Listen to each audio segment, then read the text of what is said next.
Jésus. Je suis Paille la Parole Mboma, pasteur de l'église Foi Vivante.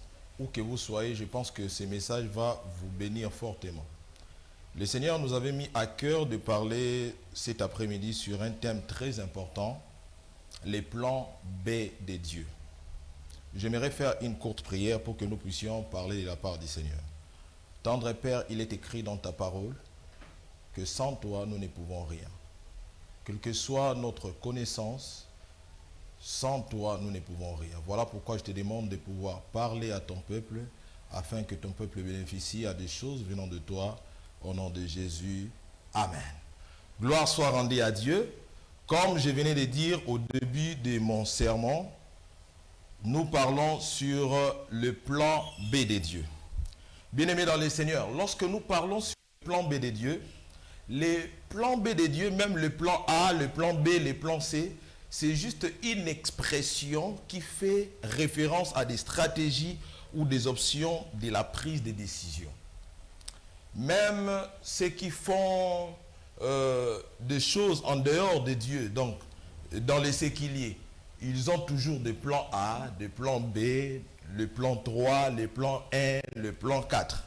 Même le Dieu de la Bible, il est aussi le Dieu du plan A, le plan B, le plan C. Vous allez comprendre cela lorsque je vais entrer dans les détails de ce que le Seigneur nous a mis à cœur. Mais lorsque nous parlons aussi sur le plan B, cela peut signifier aussi la formule que Dieu utilise pour nous faire du bien. Bien-aimés dans le Seigneur, si je peux donner quelques exemples dans la Bible, vous allez voir, il y avait un roi au nom d'Assuris. Le roi avait pour femme Vati. La Bible dit, lorsque le roi a organisé une fête, il avait besoin de Vasti dans sa fête. Mais la Bible dit, comme Vasti était orgueilleuse, elle n'avait pas voulu venir dans la fête. C'était la personne que le roi avait besoin. Mais comme Vasti avait refusé, c'est alors que vous allez voir à la suite, le roi s'est intéressé à Esther. Par là, je comprends que la fête a été organisée pour Vasti. Mais comme Vasti n'a pas accepté, c'est alors que la fête est organisée maintenant pour Esther. Vous allez comprendre avec moi-même dans le livre de Matthieu chapitre 10, le verset déjà 1, et vous descendez, vous allez voir que lorsque Jésus envoie les disciples, il dit aux disciples, allez vers les brebis perdues d'Israël. Par là, je comprends, même lorsque Jésus était venu dans la chair, il était venu d'abord pour le brebis perdu d'Israël. C'était les plans A de Dieu. Mais dans le chapitre 28, le verset 19, la Bible dit, allez partout dans le monde. Ça, c'est les plans B de Dieu. Par là, je comprends que Israël était les plans A de Dieu, mais l'Église est les plans B de Dieu.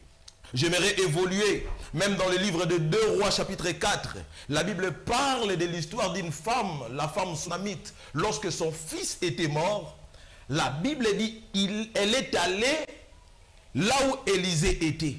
Pourquoi? Parce qu'elle avait besoin de la résurrection de son fils. Mais lorsqu'elle arrive là où Élisée était, au lieu qu'Élisée quitte là où il était pour aller voir le fils qui était mort à la chambre, Élisée envoie d'abord son serviteur Géasi qui était le plan A.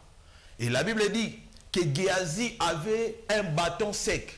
Il courait jusqu'à la chambre là où l'enfant était. Il a déposé le bâton sur l'enfant, mais l'enfant n'était pas ressuscité. C'est le plan A. Vous allez comprendre. Et la Bible dit, lorsque l'enfant n'était pas ressuscité, Élisée lui-même devait quitter là où il était pour aller jusqu'à la chambre là où le fils était mort. Et lorsque Élisée va arriver, il va faire sortir Géasi, il va faire sortir la femme, il va rester lui seul avec l'enfant et il va coucher sur l'enfant. La Bible dit que lorsqu'il était couché sur l'enfant, la Bible dit que l'enfant était ressuscité. Pourquoi je parle de ça? Parce que le véritable Élysée, c'est le Seigneur Jésus. La Bible dit que pour le salut de l'humanité, Dieu avait envoyé d'abord la loi. Voilà pourquoi je parle des bâtons secs. Même Moïse avait les bâtons. Par là, je comprends que les bâtons de Géasi, c'était la loi. Mais la loi ne pouvait pas sauver l'humanité. C'est ça le plan A de Dieu. Mais la Bible dit, il a fallu maintenant le véritable Élysée qui est le Seigneur Jésus-Christ. Il devait quitter là où il était. Lui qui est transcendant, il devait quitter là où il était pour venir là où l'enfant était mort. Et vous allez comprendre avec moi, l'enfant était très petit, mais Élysée devait se comparer à l'enfant. C'est ça le mystère de l'immanence. Cela veut dire un Dieu transcendant, il s'est diminué pour sauver l'enfant. Et la Bible dit que l'enfant était guéri. Je pense que vous me comprenez. Voilà pourquoi nous allons lire un verset et vous allez comprendre les détails de mon message. Dans le livre de 1 Roi chapitre 17, déjà au deuxième verset, la Bible dit « Et la parole de l'Éternel fut adressée à Élie en ces mots. Pars d'ici, dirige-toi vers l'Orient et cache-toi près du torrent de Kérit qui est en face du Jourdain. Tu boiras de l'eau du torrent et j'ai ordonné aux corbeaux de te nourrir là. » Oh, gloire au Seigneur. La Bible dit, il partit et fit selon la parole de l'Éternel. Et il alla s'établir près du torrent de Kérit qui est en face du Jourdain.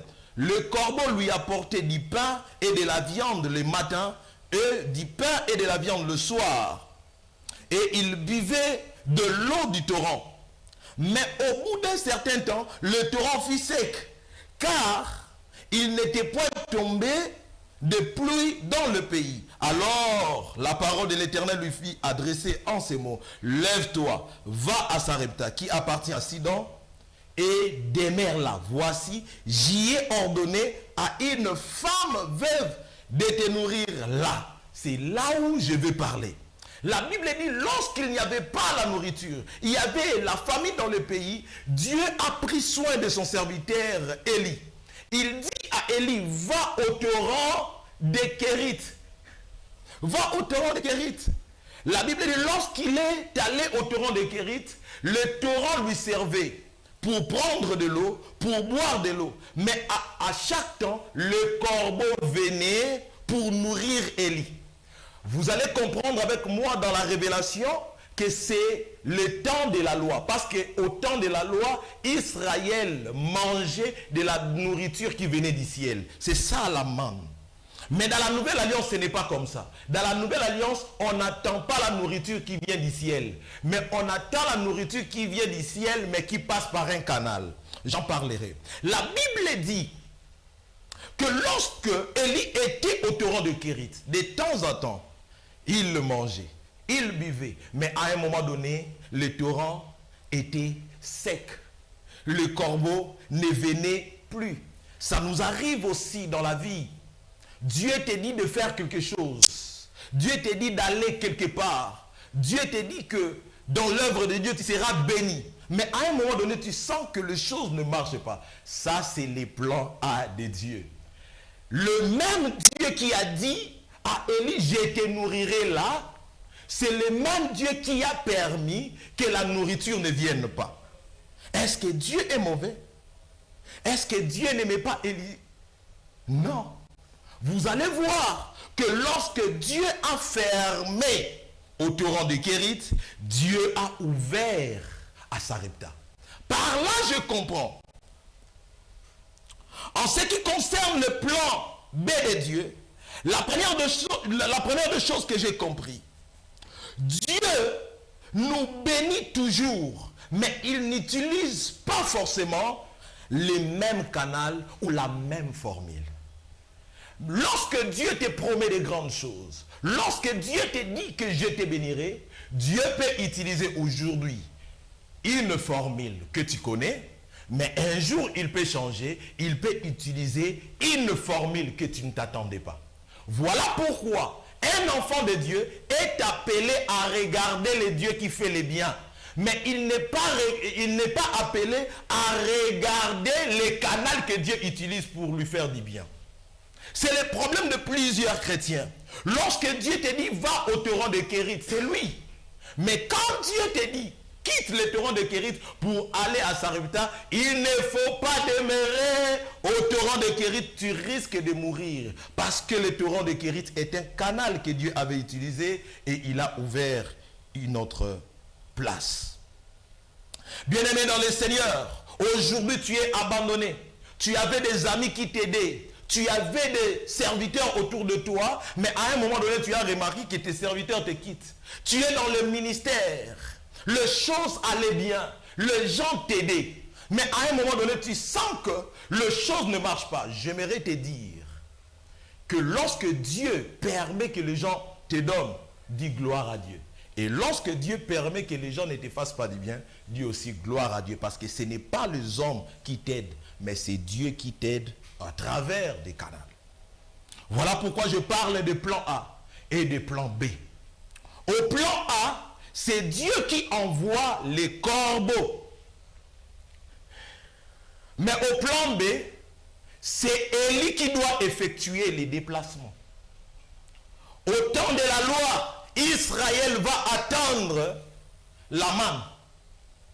Mais au temps de la grâce, nous l'Église, nous devons entretenir des relations avec des gens parce que Dieu passera toujours par des gens. Bien-aimés dans le Seigneur, voilà pourquoi la croix avait les signes vertical et les signes horizontal. Voilà pourquoi même lorsque Élie arrive là où la veuve de Sarepta était, la femme aussi avait deux bois, qui est l'image de l'œuvre de la croix. Bien-aimé dans le Seigneur, j'aimerais dire à quelqu'un que Dieu va te faire du bien, mais ne te contente pas aux gens que Dieu utilise. Bien-aimé, tu vas continuer à pleurer parce que les disciples t'ont laissé, parce que tes enfants t'ont abandonné, parce que les gens que tu as encadrés t'ont laissé. Pourquoi à des fois Dieu permet cela? Dieu permet à des fois que les gens nous abandonnent pour que nous continuions toujours à nous contenter de lui. Bien-aimé, à tout moment que tu vas fixer tes yeux aux partenaires de l'Église, tu vas oublier que c'est Dieu qui passe par eux. La deuxième des choses, c'est que j'ai compris par rapport à ce thème, qu'une porte peut se fermer, mais garde ton alliance avec Dieu. Il peut ouvrir de l'autre côté.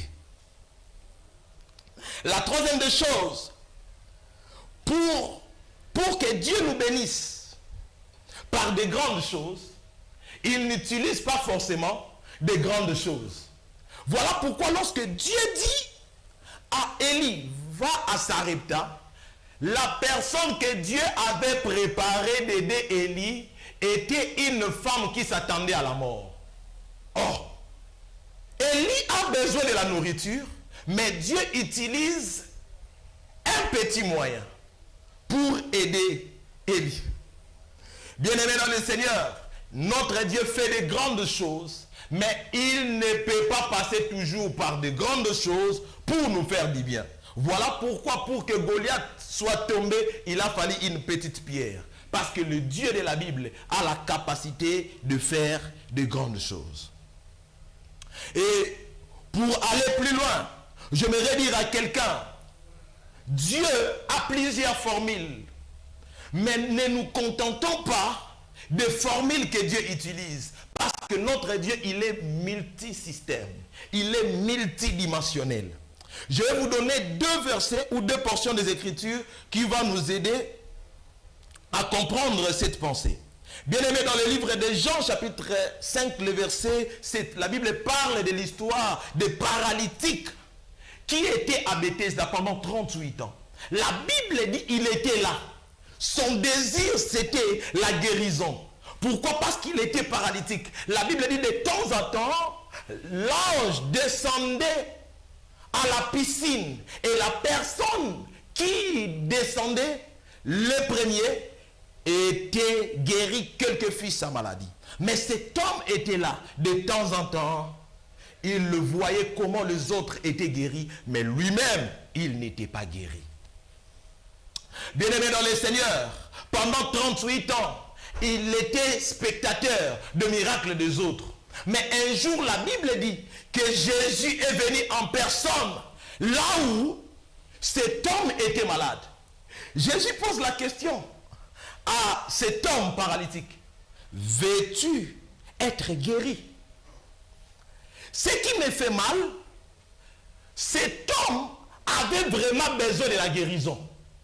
Mais cet homme, au lieu de dire oui, je veux être guéri, cet homme dit, je n'ai personne pour me jeter dans l'eau et quand j'y vais, une autre descend avant moi. Donc, par là, je comprends que cet homme avait besoin de la guérison, mais aussi il avait la formule de la guérison de ces lieux. Or, Dieu, pour guérir, il n'a pas besoin seulement d'utiliser la piscine. Et d'ailleurs, le lieu où les gens étaient toujours guéris, c'était la piscine. Mais Jésus n'est pas la piscine, il est la source. J'aimerais te dire, la loi, c'est la piscine. Ça peut tarir, ça peut finir. Mais Jésus est la source intarissable. Il ne savait pas que c'est lui qui est devant lui est le véritable lot. La Bible dit dans le livre de Psaume chapitre 1, le verset 1 à 3, la Bible nous fait comprendre que la parole, c'est de l'eau. Or, dans Jean chapitre 1, le verset 1, la Bible dit, au commencement était la parole était avec Dieu, et la parole était Dieu. Au 14e verset, la Bible dit, la parole s'est faite chair. Donc, c'est lui qui était devant le paralytique, c'était de l'eau, mais solide. Bien-aimé dans le Seigneur, cet homme connaissait très bien la formule. Il y a beaucoup de gens qui attendent la visitation de Dieu, mais ils ont toujours dans leur tête une seule formule, alors que Dieu a plusieurs formules. Le jour-là, Jésus était venu pour que cet homme ne va plus à la piscine, mais pour que cet homme soit guéri à sec. J'aimerais dire à quelqu'un, le plan B de Dieu existe. Si l'année passée, les portes étaient fermées, cette année, Dieu va faire quelque chose. Dieu a plusieurs formules. Tu me donnes la main là où tu es, tu reçois ton miracle. Bien-aimé, cet homme regardait la formule.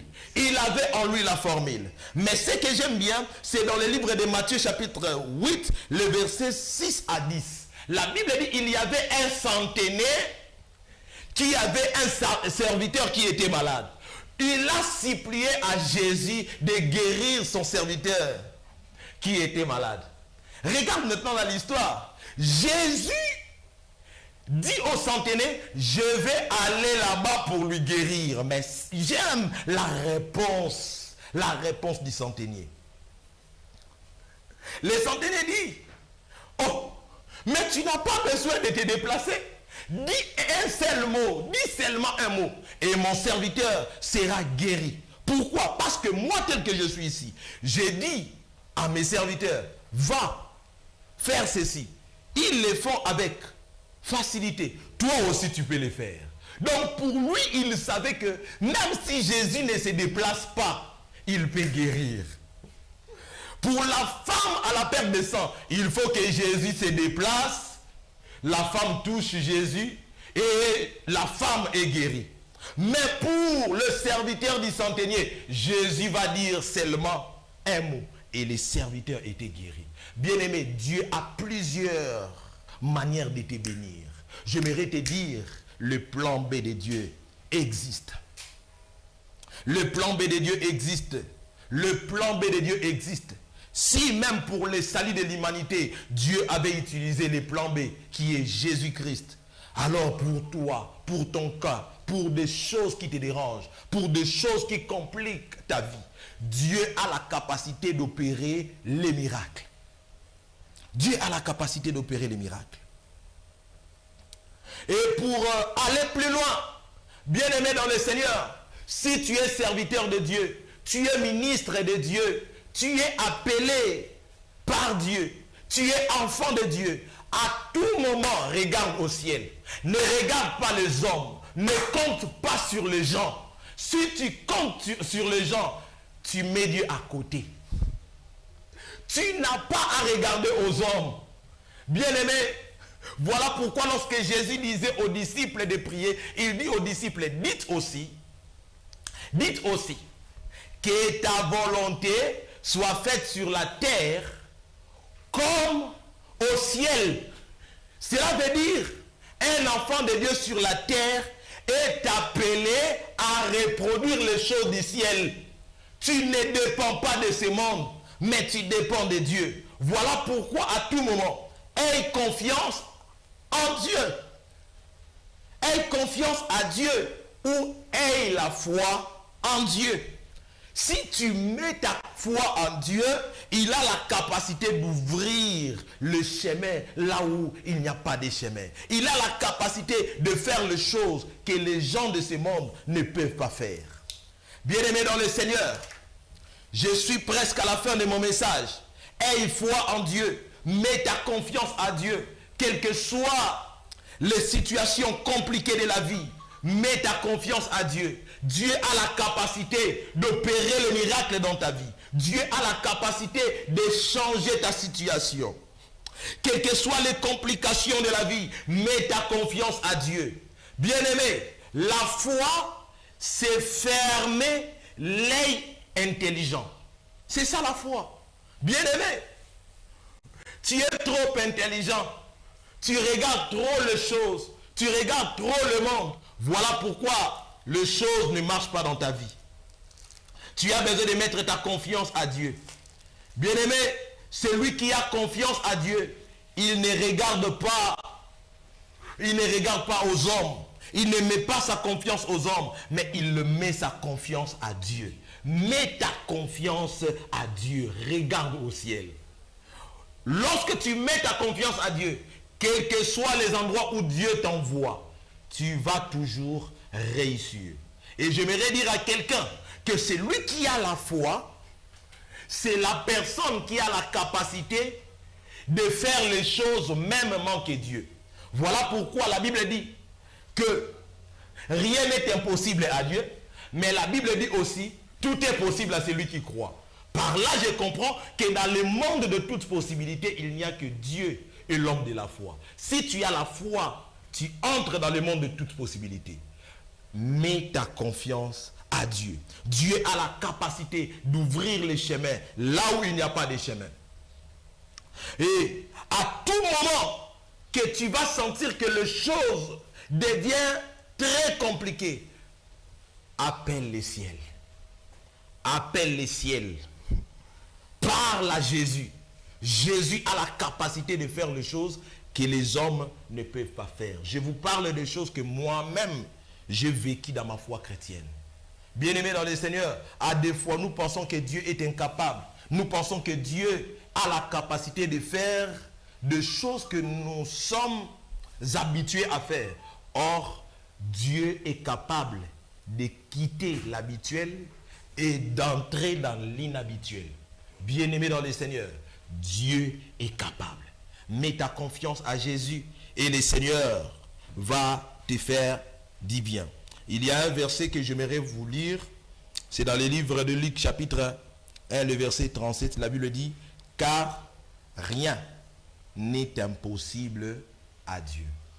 Tu as beaucoup regardé aux hommes. Tu as beaucoup compté sur les gens. Mais j'aimerais te dire, compte sur Dieu parce qu'il a toutes les possibilités. Il a la capacité d'ouvrir là où les gens de ce monde ont fermé. Dieu peut te faire du bien. C'était moi, votre frère, Paille la parole, Mboma Babunzei. J'ai un message que le Seigneur m'a mis toujours à cœur de parler au peuple de Dieu, c'est la foi. J'ai compris que dans toutes les dimensions de la vie, pour vivre Dieu, pour être agréable à Dieu, il faut la foi. Voilà pourquoi même le salut est gratuit, mais pour bénéficier du salut, il faut la foi. Même dans le christianisme, pour vivre et être agréable à Dieu, selon Hébreux chapitre 11, le verset 6, il faut la foi. Même pour exercer les dons étant enfant de Dieu, il faut la foi. Même lorsque tu as besoin de vivre les surnaturels, il faut la foi. Même pour aller au ciel, si tu abandonnes ta foi, tu perds le ciel. La foi est indispensable pour celui qui a besoin de vivre les miracles dans sa vie. J'aimerais te dire partout où tu es, Dieu est un Dieu multidimensionnel, mais à toi de faire confiance à lui et il te bénira. Il va ouvrir des chemins là où il n'y a pas de chemin. Voilà pourquoi, pendant que les autres pleuraient qu'il y a la famine, Élisée mangeait. Et quand, au torrent de Kérit, il n'y avait pas la nourriture, Dieu a ouvert à Sarepta. Pour ton cas aussi, c'est quoi? À deux fois, tu acquises les présidents de la République, tu acquises les Congo. Mais j'aimerais te dire que dans ces pays, il y a des gens qui vivent la bonté de Dieu parce qu'ils ont compris que vivre heureuse, être en bonne santé, évoluer dans la vie ne dépend pas de l'économie du pays, mais ça dépend du ciel. Mets ta confiance à Dieu et il te fera grâce. Mets ta confiance à Dieu et il te fera grâce. Il te fera grâce. Je sens dans mon cœur qu'il y a quelqu'un qui a besoin de vivre la bonté de Dieu cette année.